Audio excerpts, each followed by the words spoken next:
He's a world-renowned psychologist, educator, and author. His latest book, We Who Wrestle with God, is #1 on both the New York Times and Amazon's bestseller list.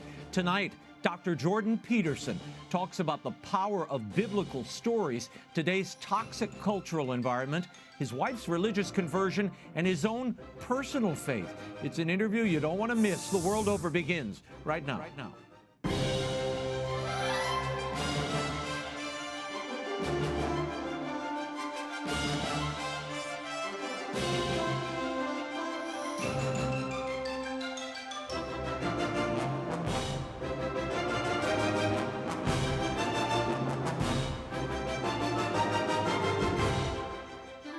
Now, Raymond Arroyo. A warm welcome to all of you joining us in the United States and the world over. We have a great show for you tonight. Jordan Peterson straight ahead. If you'd like to comment, send me a tweet. I'm at Raymond Arroyo or at Real Raymond Arroyo at Instagram. Some news for you. First, President-elect Donald Trump will be attending the reopening celebration for Notre Dame Cathedral in Paris on December 7th. It's been over 5 years since the 2019 fire that nearly destroyed the historic cathedral. Over 50 heads of state are also expected to attend. In a Truth Social post earlier this week, Trump wrote, "It is an honor to announce that I will be traveling to Paris, France on Saturday to attend the reopening of the magnificent and historic Notre Dame Cathedral." This will be President-elect Trump's first international trip since defeating Kamala Harris in November's presidential election. And in a cultural shift, recent studies are showing that younger American men are now more religious than younger American women. In a recent survey, 54% of Gen Z women are leaving religious practice as opposed to only 46% of Gen Z men. Gen Z is defined as anyone born between 1997 and 2012. Feminism, dissatisfaction over gender roles, and abortion seem to be issues driving women away from organized religion, and Christianity in particular. We'll keep an eye on this significant story. And in a related story that I just love, in the early hours of Thanksgiving morning, a California pastor trained in mixed martial arts subdued an axe-wielding burglar who broke into his church. Pastor Nick Neves, trained in martial arts, jiu-jitsu, and kickboxing, used his skills to detain the intruder for 15 minutes until police arrived and took him into custody. The suspect used an axe to smash a window at the First Family Church in Antioch, California, when he was confronted by Pastor Neves, who had gone to check on the church after hearing the security alarm go off. Neves said he wished the man had come earlier when he could have fed and cared for him instead of choosing to desecrate the church property and harm their ministries. During his Sunday sermon, Neves asked the congregation to pray for the man out of concern for his soul. I think we need more pastors like that, capable of battling evil in all its manifestations. He's a New York Times best-selling author, an internationally renowned psychologist, a cultural critic, and an internet force of nature.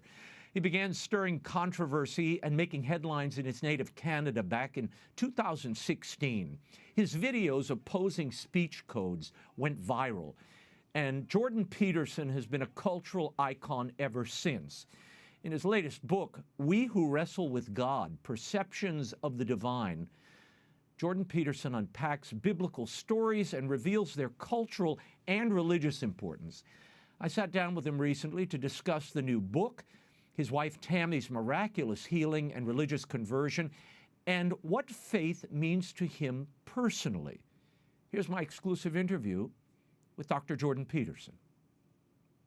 At Harvard, your students, they were crying when your class ended. There's a rumor. That's the rumor, but they said it was almost like a cult following. What was it in your lectures that got that kind of reaction from Harvard students of all people? Well, I don't think that the cult reference is right. I mean, the fact that there was some emotion associated, I suppose, is what gives rise to that comparison. Mm-hmm. I mean, a cult of personal responsibility is a pretty weird cult. That's a very hard question. What was it precisely? Yeah. I talked about things that mattered to the students, like, and one of the things I'm able to do, I think, is take very high-level abstract ideas, psychological ideas and ideas associated with story, with drama, narrative, and explain the significance of them conceptually, but also to make them practically relevant. And I would also say that I offered my students and the people who've been watching and listening since then a different way of looking at the world, which is in both more pessimistic and more optimistic. And so that deepens everything. And I think part of the reason the students found it frustrating when the courses ended was because they often told me that the course that they took changed the way they looked at everything, but that they had a difficult time discussing it outside of the course and the other people that were in the course, because their reference frame had changed so radically that it was difficult to communicate what they had learned to other people. That's a paradigm shift. That's what happens when there's a paradigm shift. Yeah, and when there's no support around. No one else is thinking that way. Right. Once you catch some of the fundamental reference, then you can understand the totality of the system of thought that I'm putting forward, but it's very hard to understand otherwise. One of the focuses of your study was the psychology of religion, I discovered. What did you principally find through that study? Long before you came to this new book, We Who Wrestle with God. You've been wrestling with God a long time, it seems to me. First of all, what drew you to the study of the psychology of religion in the first place? It wasn't so much the study of the psychology of religion as it was the study of the psychology of evil. And that was really the focus of, well, my first book, Maps of Meaning. It turned into an analysis of the psychology of religion, but that was a side effect of the original pursuit. I mean, I became obsessed with the idea of evil, with the reality of evil, when I was about 13. And I did the first serious academic work I ever did, insofar as you can be serious when you're 13. And there are differences in degrees in seriousness at all ages. I started to read about totalitarianism and about the Holocaust and Nazi Germany, and became more and more deeply convinced over about a 10-year period that I didn't see any way of making sense of what had happened in those places except through a reference frame that was predicated on the idea of the reality of evil. There's a real cost to not believing in evil. Right. The cost is you relativize Auschwitz, or you relativize the Holodomor in the Ukraine. It's just another occurrence among many occurrences of the sort, and that does those terrible catastrophes, those terrible malevolent catastrophes, a disservice. And you see, once you admit to the reality of evil, you're backed into a corner theologically, because if evil exists, then its opposite exists, right? And then if good exists, well, then the question, what constitutes the highest form of good, is an obvious follow-up, and that leads you down the garden path, so to speak. And you've continued down that path. You remind me of my friend Bill Blatty. William Peter Blatty wrote The Exorcist, but he wrote it, he saw that as an evangelical work, but he wrote it from the opposite perspective, because he said, if I can scare the hell out of people and get them to buy the reality of evil, its opposite, goodness, grace, God, must also be true. The thing is, evil is more stark in its unitary presentation than good. Good is subtle in a way. It's not an easy thing to point your finger and say there is a manifestation of the highest good.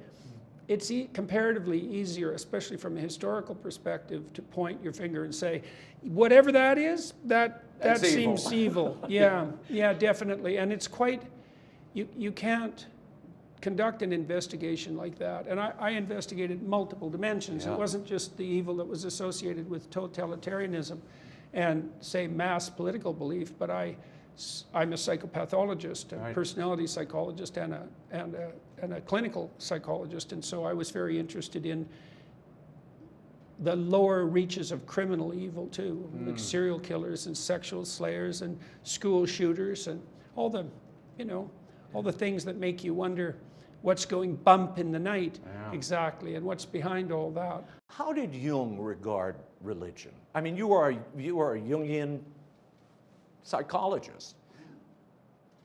How did he regard religion? As an expression of the subconscious, as a dream state. How did he regard that? And how does that depart from your understanding of religion today, perhaps? Well, you could think, one of the things that Jung did was describe, you might say, he was one of the first people to describe the relationship between biological instinct and the religious impulse. That's a good way of thinking about it. I mean, Jung and his school, because there were a lot of brilliant people in the Jungian school. Mircea Eliade is a good example of that, Romanian historian of religions who's extraordinarily brilliant. Erich Neumann, who was one of Jung's students and wrote two really remarkable books, one called The Great Mother, which is a study of the symbolism of the feminine, and another called The Origins and History of Consciousness, which is a study of a really well put together study of the origins of the hero myth, much deeper, say, than Joseph Campbell, who was a good popularizer. Jung's case was that the domain of image that constitutes our one form of our thinking, the thinking that's characterized with the imagination, the thinking that we do in not only in pictures but in dramatic pictures, like dreams, had an intrinsic structure and a language. Now, and this is, I think this is an obvious claim, because the probability that something as complex as the world of dream, the probability that that has no structure, that's foolish. Obviously it has a structure, because pictures aren't random. They're pictures of things, and dreams have a certain narrative coherence. Now, there are physiologists often who proclaim that dreams are random neural firing, but that's a preposterous idea. You don't buy that. Well, they're not random. How structured they are and at what level is a matter of dispute. But the notion random is what you used to see on old TVs when the screen was nothing but snow. That's random. And so Jung's observation, which I think was absolutely 100% accurate, was that the landscape of the dream, first of all, is grounded in biology, in motivation and emotion, but that also has a structure, a narrative structure, a linguistic structure, a quasi-linguistic structure, and it's out of that that the world of the religious arises. And that's, as far as I can tell, that's just correct. He got that right. You really came to prominence in 2016. You'd been doing outstanding lectures, you'd been engaging in public, a public intellectual, but in 2016, you have a battle on your hands against a Canadian law that wanted to outlaw certain speech against transgender people or not using pronouns. What was it about that law that so incited you? You made a series of videos, and suddenly you were everywhere. It was the presumptuousness of the law, first of all. There had never been a law in any Western democracy that mandated private speech. Ever. Not once. And in fact, the Supreme Court in the United States had explicitly forbade that sort of mandating back in the 1930s. And so for the Trudeau government, and it figures that it was that government, to do such a thing was unprecedented. And then all of the language of the bill was a lie, and I could see that very clearly. I also knew where it was going to lead. I told the Senate, the Canadian Senate in 2016 or early 2017, that their idiot use of language, their malevolent and foolish use of language, was going to cause a psychological epidemic among young women, which is exactly what happened. And I knew that because I knew the literature on psychological epidemics, which stems back about 300 years, as it turns out. And so the thing is when you take any group of people, there's a large number of those people who are the most confused, right? They're barely hanging on. And there's usually a fair number of people like that. And if you add any confusion to their conceptual structure, you throw them into utter chaos. And that is a very easy thing to do, as it turns out, with pubescent girls for all sorts of reasons. And they're the ones most susceptible to that kind of epidemic. And so I told the Senate that. But I also knew, tying this back to what we had already discussed, is, see, people think of totalitarian states as freedom-loving individuals oppressed by singular tyrannical figures, and that's complete bloody nonsense. There's nothing about that conception that's true. Totalitarian societies emerge when people lose control of their tongue.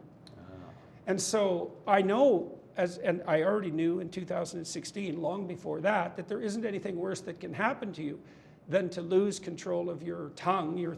There's no difference between that and your thoughts or your spirit or perhaps your soul. And so I was going to let a pack of jackanapes like the Trudeau mob, especially with their pandering moralism, decide that it was okay to look as if they were being moral by mandating speech. It's like, no, I don't think so. Go to hell. Well, that's where you're headed anyways, by all appearances. Well, definitely. I mean, definitely, but not even metaphysically. But you have a problem now as a psychologist and your whole profession. The American, I'm going to read this to you. The American Psychological Association recommends now, this is from their manual, trans affirmative care that is supportive of the identities and life experiences of transgender people. I'm quoting them. Gender is a non-binary construct that allows for a range of gender identities, and a person's gender identity might not align with their sex assignment at birth. Your reaction to that, and that now, if you want your license, you have to agree to that thought, don't you? Yes, you certainly do. Yes, yes. That's which is why all of my colleagues, or virtually all of them, turned out to be a pack of contemptible cowards. So, and I can understand their reticence in terms of, what would you say, opposing this barbaric idiocy, but that doesn't excuse it. They have a professional obligation to say and do exactly what they know to be true. And the clinical literature on such things has been clear for decades, hasn't changed a bit in the last 6 years. We know perfectly well that there is a small minority of children, generally at the instigation of their idiot parents, particularly their mothers, who are, what would you say, uncomfortable with their bodies, not that that's particularly rare, and who decide that they'd rather be identified with the other sex. The most common sort of trans individual is an autogynephilic 40-year-old man who gets a sexual kick out of dressing up in his wife's underwear. And I'm not really in favor of people like that, especially when they regard that as a God-given right and want to change the laws to make it mandatory to approve of their fetish.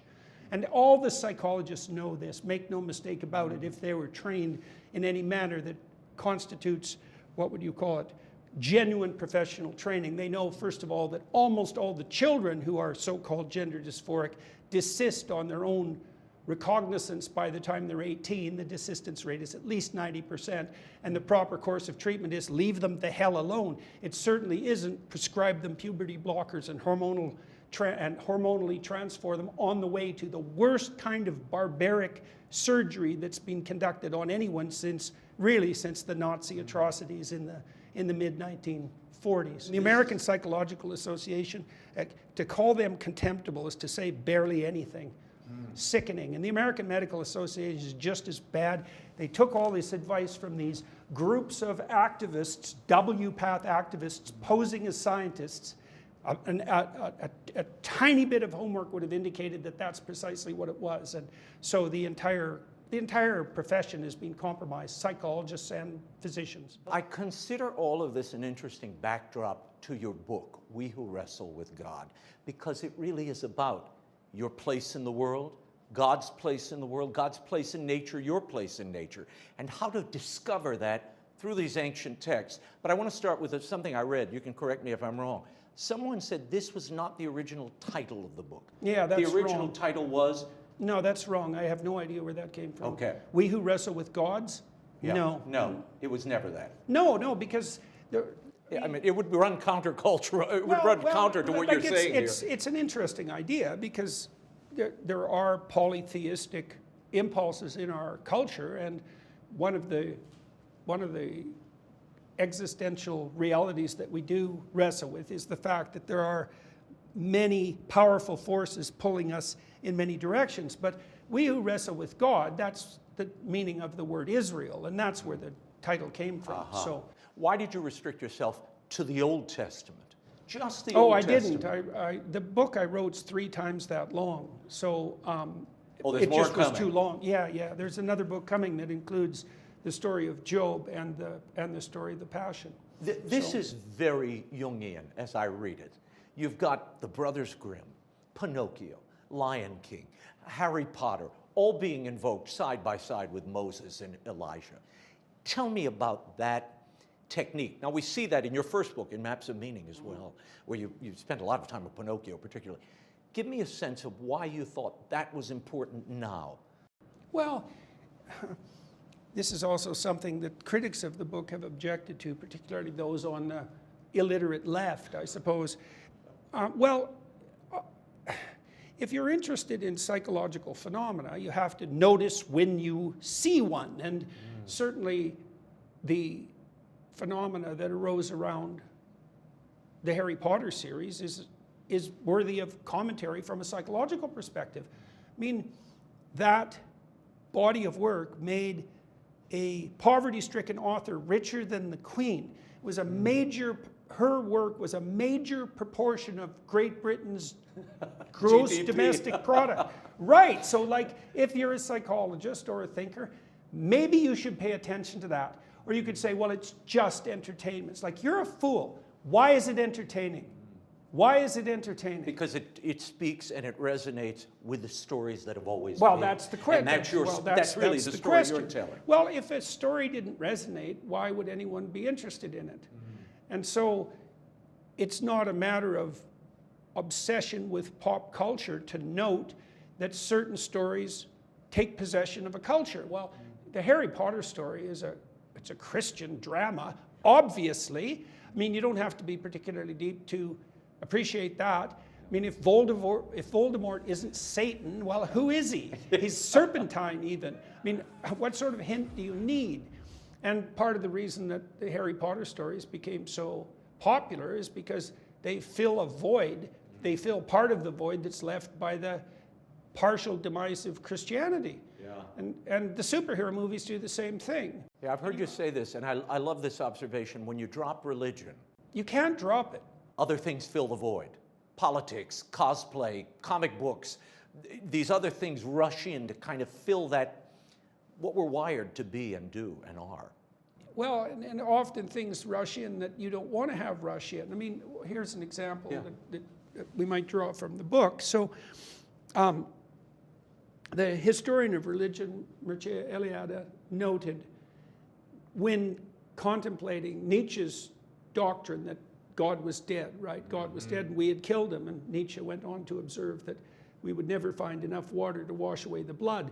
It wasn't a statement of triumphalism on Nietzsche's part by any stretch of the imagination. It wasn't the triumph of the rationalist mind of Friedrich Nietzsche. He knew it was a catastrophe, and he knew that what would arise in the aftermath of the death of God, so to speak, were subsidiary deities, many of whom you wouldn't want to take possession of you. Nihilism being one, so that would be really the fractionation of belief to the point where everything but pain becomes meaningless. Hedonism as a potential alternative, a totalitarian utopianism, which Nietzsche pointed to very accurately, as did Dostoevsky. There's in the story of Exodus, when Moses vanishes just in preparation to receiving the Ten Commandments, he leaves Aaron, who's the political wing, in charge of the Israelites, right? And they have the habits of slaves. They're not responsible people.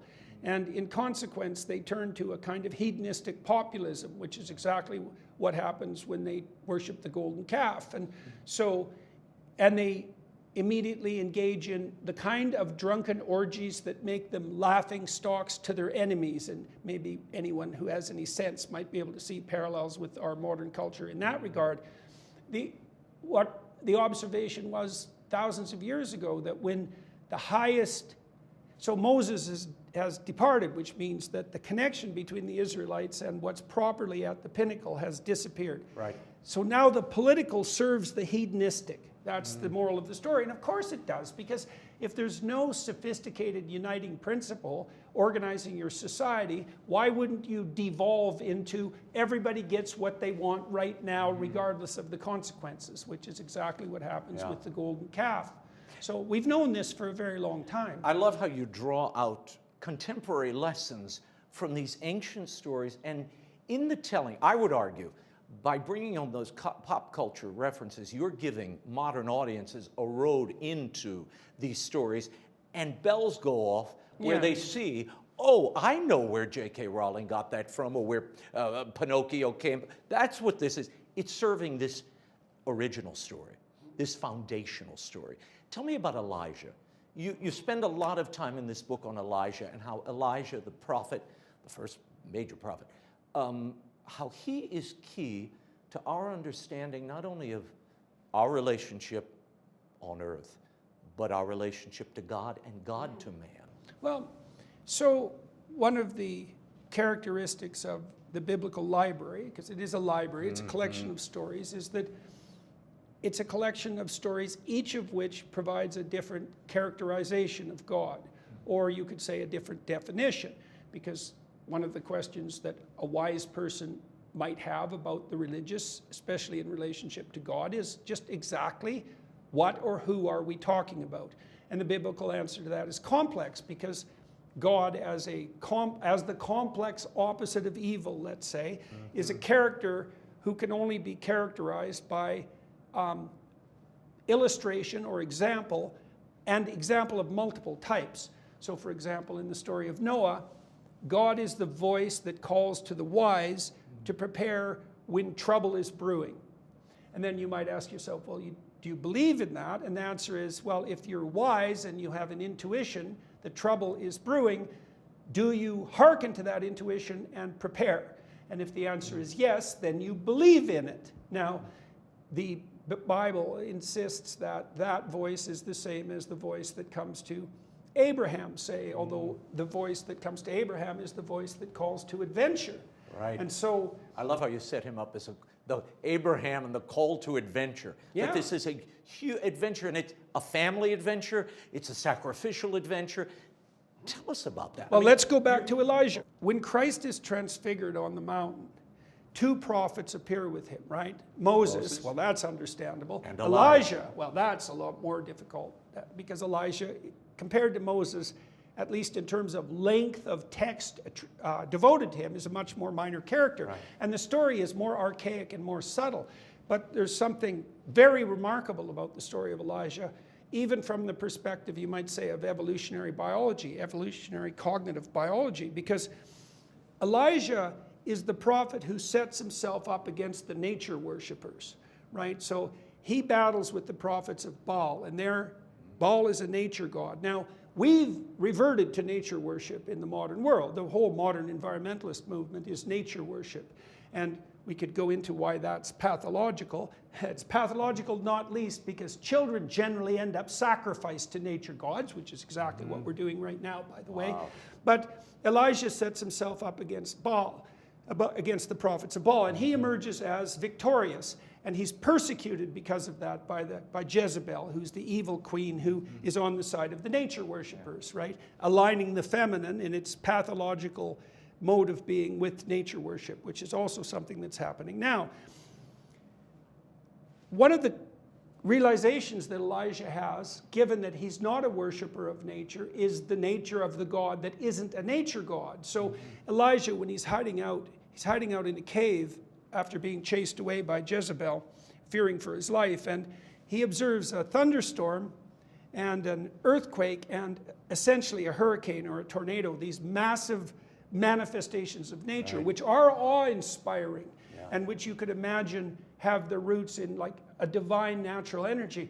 And Elijah realizes that God is not in the storm or the earthquake or the conflagration, but he's the still small voice within, the voice of conscience. And so it's a remarkable conceptual transformation.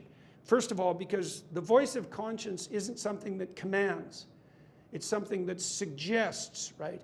And the voice of conscience is also something like an autonomous spirit that acts within. So your conscience tells you things about how you act that you don't want to hear. And so you might ask yourself, well, where does that come from? Right. What's its origin? And why is it that although you don't have to listen to it, you don't have to hearken to it or abide by it, you also can't control it? It has its own autonomous nature. And the insistence in the text that describes Elijah is that the voice of conscience is equivalent to the voice of adventure that comes to Abraham, and also equivalent to the voice that comes to Noah to advise the wise to batten down the hatches when trouble comes. And so it's a remarkable transformation in two ways. First of all, it detaches people from worship of the obvious, let's say nature. And second, it makes the relationship with divinity something that's personal and much more psychological. It's like God is the small voice that comes to you from within, that indicates, not least by shaming you in front of yourself, that you're deviating from the divinely ordained pathway. And I actually don't see, now Cardinal Newman, who's a famous Catholic theologian, he believed the most powerful argument for the existence of God from a phenomenological perspective, so as you could experience it, was in fact the reality of the voice of conscience. And I think that's a great argument. It's much better than many modern apologists point to the complexity of the created world as evidence for God. It's a weak argument for all sorts of reasons, but the argument of God, of the existence of God in relation to conscience. See, this is a definitional issue, right? Yeah. Because the text of Elijah defines God as the voice of conscience. The still small voice. The still small voice, exactly. And well, there's many definitions of God in the biblical library. They do conclude that there's an underlying unity, which is finally expressed in the figure of Christ, which I also think that seems appropriate. You asked what Jung believed. Yes. Certainly Jung believed that he believed, like St. Augustine, that the soul was naturally Christian, so to speak. That unites the material, or the divine, the heavenly with the biological. That we're pre-wired that way. That we come that way. We're created that way. That those sorts of beliefs, like the belief in the necessity of the ultimate voluntary self-sacrifice, let's say, is part and parcel of implicit, innate human nature. And you can read that biologically, or you could read it as created. I don't think it makes any difference. There's a wonderful moment in the book I want to read where you talk about Genesis, the first words of Genesis. And you write that those opening verses of Genesis are a world-ordering idea, a civilization-engendering idea. What does that mean? Well, it's very frequently the case. This is something that Mircea Eliade noted, that at the beginning of civilizations are generally founded on the kind of revelatory vision that contains a tremendous amount of motivational and emotional impetus. It's the same thing a leader does when he founds a new organization. The leader establishes a vision. The vision fills people with enthusiasm, and they act out the structure of the vision. Well, these revelatory visions, every civilization is founded on a revelatory vision, and the Genesis story has a revelatory vision in it. It proclaims human consciousness. It proclaims the consciousness that gives rise to everything as what is the spirit that wrestles with possibility. That's a good way of thinking about it, because the tohu vabohu that God forms at the beginning of time, properly understood, the translation properly understood, is something like chaotic potential. Right. He breathed over the chaos and forms it into the order that's good. Well, and specifically into a world that's good or very good. It's very specific. It's not just the world. It's the world insofar as it's good or very good. And then, so that's the first proposition, is that there's a spirit at work at the beginning of time, now and forever, that contends with chaotic possibility and engenders the order that's good. And then the secondary proposition is that what it means to be man and woman alike is to bear the image of that process. And that's, I think, both of those things are correct. Reading this book and watching you now and seeing you talk about this on the road, you are on fire about this topic. You burn for this topic. For some reason, you are burning to tell this story, and you've wrestled. Well, I told you the reason. Which I told was? you the reason. Well, you see, I suppose this has something to do with my relationship with my father. See, my father had great confidence in me.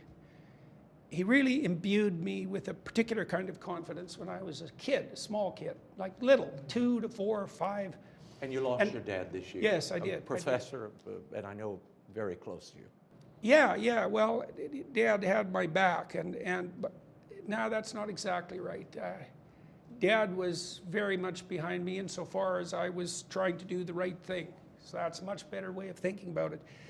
He imbued in me the belief that if I could understand something, then if I could understand how something worked, then I could repair it if it was broken. That's a good way of thinking about it. And so I spent most of my life trying to understand the origins of evil. And I have been writing and talking about what I discovered, trying to sort that out. And I think that I have sorted it out, at least to some degree, and that's partly why people find what I'm doing compelling. And there isn't anything more important to do than that. See, I also fell under the sway of Jung's thinking decades ago now, but Jung believed that in the aftermath of World War II and the dawn of the atomic age, that the biggest danger that presented itself to humanity was the evil within, because that was now allied with a technology that was literally world-destroying in its capability. And so Jung's proposition was that there was nothing more physically real than the psychological battle that played itself out in the human realm. And that's right, it's correct, it's obviously true, given the magnitude of our technology. So you've spent your life analyzing the nature of evil, identifying it, trying to correct it in the world. Have you found the corrective here? Is this the solution? Because it seems to me, after reading this book, the living God is at the center of Jordan Peterson's maps of meaning. This is the ultimate map of meaning. Well, it's a continual extension of the work that I started when I wrote Maps of Meaning. And this one concentrates more specifically on the biblical stories. I mean, I would say that the germ of the thesis of this book is already there in Maps of Meaning. It's certainly there in Jung's work as well. Yes. And in some ways, I didn't complete the book, as I said, because there's another volume that's associated with it, but there's an idea that Christians know well, that the biblical stories, as they're aggregated, edited, and sequenced, are pointing to something. And yes, what they're pointing to, of course, is the passion of Christ. And part of the psychological understanding of that passion is that the world is properly set in order, and that would be the order that's good or very good, right, as a consequence of the willingness of consciousness to take on the full weight, to voluntarily take on the full weight of being. And that would be mortality, suffering, and also malevolence. And so that's all part of the passion story, right? Because there's betrayal and death, and also the harrowing of hell, the confrontation with malevolence. And all you have to do to understand why that has to be true is to consider the alternative proposition, which is that the world is set in the order that is good as a consequence of people's voluntary willingness to shrink away from the challenges of existence. Well, that's a preposterous claim. And it's obviously the case that we set our own houses in order by confronting the challenges that beset us, and that there's no limit to the extent of that. This is why in Western cultures there's an insistence, biblically based cultures, there's an insistence that each person is in their soul a true sovereign, which is why the law and the state are bounded. It's the foundation of natural law, you might say. And the reason for that is that one reason is that if you're self-governing, you don't need a king. Or if you're self-governing, you are the king. Or if you're self-governing, then you follow the one true king. And all of that's true, and obviously true. It has to be the case. It's a logical necessity as well as an existential reality. To me, there's a tantalizing coda at the end of this book. Your very last words, I think it's on page 505 of the book. You write, in Latin, well, first you ask the Nietzsche question, is God dead? You say no. And then you write, in Latin, God is reborn. What does that mean to you, and why did you end the book that way? Well, the whole book and its companion are an explanation of exactly that. Look, Iliad, as I said, pointed out that God has died many times in human history.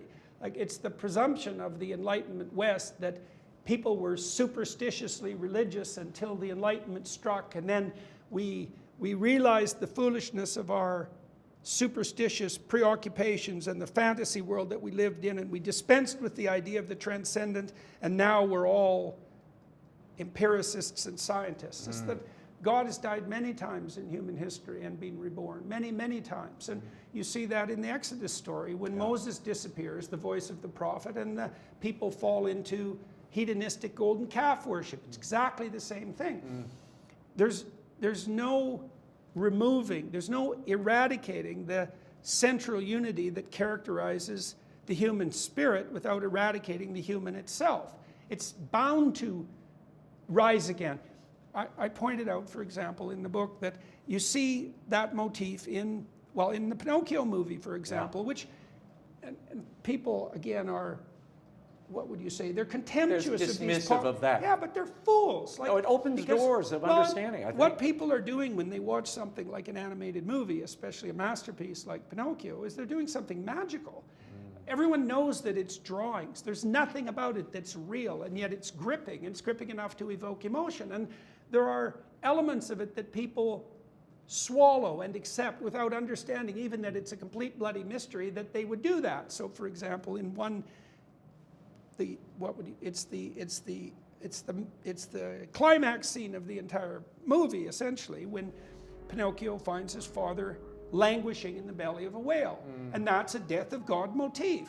And so the father is languishing in the underworld because the son, the divine son, is absent. That's precisely what's happening. And people understand that, which is why they accept that as a plot line. And then Pinocchio masters fire, that's the first thing he does, and he rescues his father from the belly of the whale. And that not only redeems his father, defeats the monster of chaos, which is a recapitulation of the early chapter or the earliest sentences of Genesis, but that's also what redeems him and stops him from being the puppet of forces he doesn't understand, which include, by the way, in the movie, hedonism, that's Pleasure Island, pride, deceit, that's the proclivity to be an actor, and neurotic suffering, which is it's a trip to Pleasure Island that's the medication for neurotic suffering in the movie. They nailed it, and they nailed it perfectly. Yeah.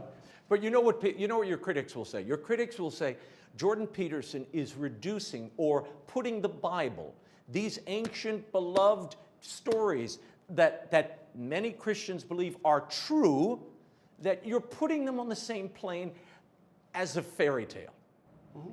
Yeah. And that upsets them, because this is the Word of God and that isn't. Even though it's reflective. Well, God's a tricky character, and he tends to show up in places you don't necessarily expect, and also on occasions when you'd rather he wasn't there. So it's, like I said, it's easy to be dismissive, but that doesn't speak of anything approximating wisdom. On page 501, you write, God calls us to be who we truly are, like Abraham and Sarah, who they truly are. Who do you truly want to be, and who are you being called to be, do you think, through this work? Well, that's something you figure out as you go along, right? I mean, in the Abrahamic story, you see, the Abrahamic story is an account of sequential transformations of personality, upward aiming transformations of personality. So what Abraham is essentially doing is climbing Jacob's ladder, right? And he makes a sacrifice at each major point of transformation. And you sacrifice at a point of major personality transformation because when a new field of opportunity opens itself up to you, you have to dispense with things that are no longer appropriate to your new circumstances. That's a sacrificial gesture. The magnitude of the sacrifices that Abraham is called upon along the way increase, right? They culminate in the demand that he sacrifice his son, which is something that doesn't occur, right? He's willing to act it out, but it doesn't occur. Well, we don't know what Abraham's destiny is. God tells him that if he follows the spirit of adventure, that he'll be a blessing to himself, to other people, that he'll establish something of permanence, and that he'll do that in a way that's beneficial to everyone. How that's going to occur, well, the devil's in the details, and that's the case for every life, is that there's no limit to upward movement, and there's no predicting the outcome, which that's why it's an adventure. And so I don't have any idea I have no idea what's going to happen. Do you feel you're on that upward movement and part of that adventure? Well, I'm definitely on an adventure because I have absolutely no idea what's going to happen to me even minute from minute. And I don't look out more than about 6 months, partly because there's no point in doing so. Things are so unpredictable now, and things are changing so rapidly that that's sufficient horizon. But speaking of that, your wife, Tammy, was diagnosed with this horrible cancer, very rare cancer, was given 10 months to live. A friend brings her the rosary, they start praying the rosary. She has a major conversion through this experience. She's healed, essentially.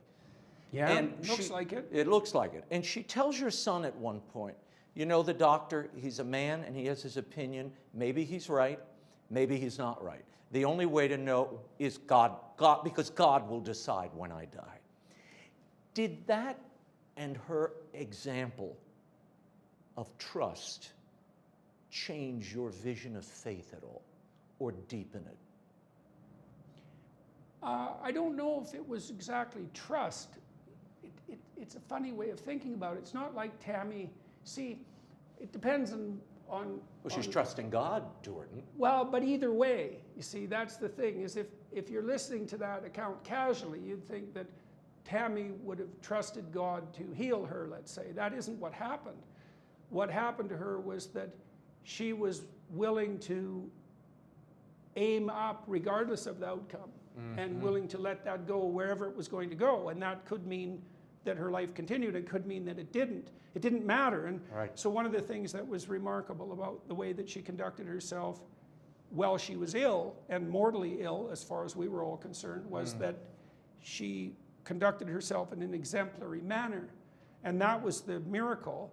I mean, she did survive her cancer, which is something very difficult to account for. But the miracle, I would say more precisely, was in the equanimity that was manifested in the equanimity with which she confronted her fate. And that was, and I do believe that this is the case, because one of the promises in the biblical texts is that God walks with you in precise proportion to your existential courage. And I think that's true clinically. I mean, one of the things that clinical psychologists have discovered in the last 100 years in every subdiscipline, including the psychiatric, is that if people are willing to confront the things that they're afraid of, that they despise, that they're contemptuous of, even that they're disgusted by, if they're willing to confront them voluntarily, they don't get less afraid, they get braver. Yeah, that more of their character reveals itself, and there doesn't seem to be a limit to that. And so there isn't any difference between that claim than the claim that if you confront what terrifies you voluntarily, then the spirit of the God of your forefathers walks with you. I think that's exactly right. Now, what that means, well, all of the meanings of the biblical texts fade out into our ignorance. We can never say what they're about in the final analysis. We know that, for example, in consequence of the account of Moses' encounter with God. At one point in the story of Moses, God rewards Moses with a divine vision, but he hides Moses between two cliffs, essentially, so he can only see out a crack, and then he only gets a glimpse of God's back as he walks by. And that points to a variety of things. It points to the fact that in the final analysis, God is beyond all understanding, and perhaps even beyond all tolerance. You can't live through a full exposure to the infinite, let's say. It would break, it would shatter you in pieces. But it also points to the fact that, what would you say, that you're establishing a relationship through these stories with something that's ultimately beyond you. It walks with you, and you can characterize it, but in the final analysis, it remains outside of your grasp. But in Tammy's case, it wasn't a thought or an idea or even a story. It was an act. It was an act of faith. It was a revelation first, before that. How so? Well, see, Tammy's attitude towards her own survival changed when she told our son about her impending demise. Because I would say she probably treated her own existence in a manner that was too cavalier up to that point. Now, I'm not saying that in a critical way, like in a dismissively critical way. I'm saying that she didn't value herself properly, and until she told her son that she might not be around, and she saw reflected in him the value of her existence in his distress. Now, the reason that was so relevant to Tammy was because she really loved her son. She was an excellent mother, Tammy, and very responsive to her kids, and very much oriented towards the care of both of them. And so she poured out love to her son, let's say, in an unstinting manner, more than she did to herself. And then when she revealed her potential demise to him, she saw that reflected back, and that was what catalyzed her transformation. The key moment to me is, we're going to let God decide. It's, to me, an act of total submission and faith to God, which that bell went off. I heard Tammy's word when I read this. You said in a podcast, a recent podcast, there's a terror of yielding to God's will and only doing what you're commanded to do or what you're invited to do by the Spirit of truth. Why? Well, if God took such great care of your wife, Jordan, saving her, pulling her back from the jaws of death, doesn't that change you at all or transform you at all or give you confidence or comfort that God will take care of everything in His? Well, did it change me? I think I already presumed that. I mean, watching what's happened to her hasn't been so much something that's transformed me as it has been something that's been a joy to behold, let's say. Because, you see, I knew Tammy when she was a little kid, and we were very good friends, and she was a very popular little kid. She was an excellent little kid. She was a delight to be around. And, you know, we lose that delightful, enthusiastic attractiveness of childhood as we age, which is why Christ tells his followers that unless they become as little children, they won't enter the kingdom of heaven, which is a very opaque pronouncement. But what I've seen in Tammy is that has occurred, and so that's been great. She's much more confident in who she is, and I don't mean that in an arrogant sense. In fact, quite the contrary. I guess she's done to some degree what Job did during his trials, which was to reaffirm his faith in the essential goodness of not only his being, but in being itself. And that's freed her from many of the unnecessary entrapments that had agglomerated around her. And so that's been a great thing to see. It's an endless source of revelatory delight.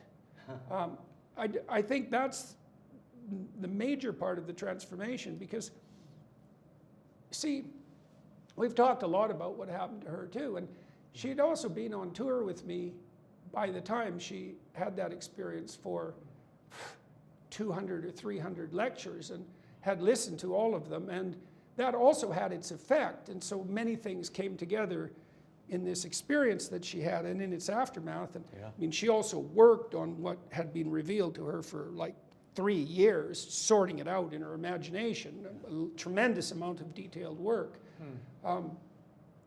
Watching her didn't change my faith in God so much as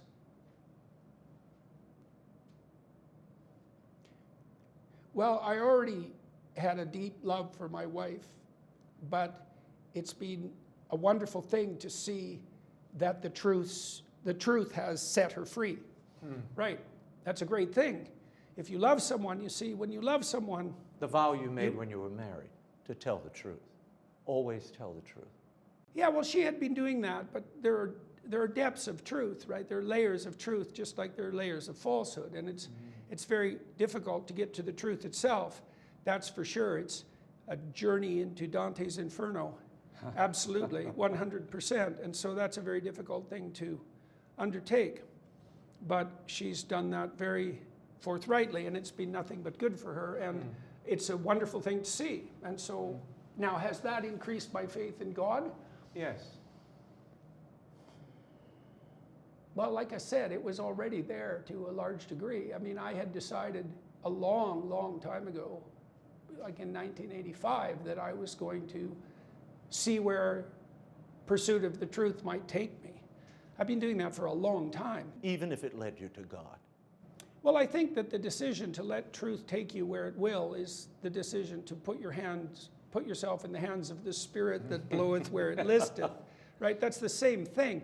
You know, modern people are obsessed with the propositionalization of the religious. They believe that what you say you believe is true is what you believe is true. And I'm afraid that that's part of it, but it's by no means all of it. And it isn't obvious to me that it's the main part even. And so Abraham, it isn't that Abraham proclaims his belief in God. That's the key element of the story. It's that Abraham is willing to become the captain of an armed legion and face the terrible realities of battle and of the corrupt city that's emblematic of his faith. And this is something that I would say that Western religious tradition, because of our emphasis on the propositional, that's an Enlightenment emphasis, is we've lost sight of the fact that the religious is something you act out, not something you state. Is this Jordan Peterson's act of faith? Well, let's see, is it an act of faith? Well, everything you actually do is an act of faith. But is this book an act of faith for you? Everything I do is an act of faith. Now, whether I'm doing it perfectly or not, that's a whole different question. But you can't write a book without... Everything you do that you do in spite of the evidence, let's say, or in absence of the evidence, is an act of faith. Certainly to undertake a book.